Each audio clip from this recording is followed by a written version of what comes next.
Yun kasi yung... Yan na, malagkit na siya. Mantikilya kasi. May margarine na sa ibabaw.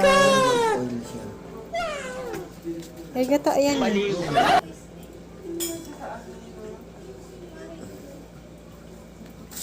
Para hindi ka na maglagay ng mantikilya sa...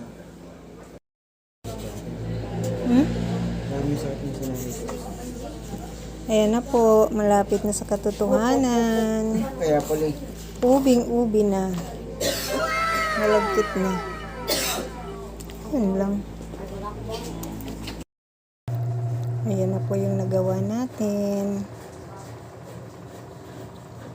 May pang stock tayo sa ref. Kasi yung aking bunsong anak na si Jimwell ay mahilig kumain. Maya-maya yung naghahanap ng pagkain. Kaya ayan, mag-i-stock tayo niyan.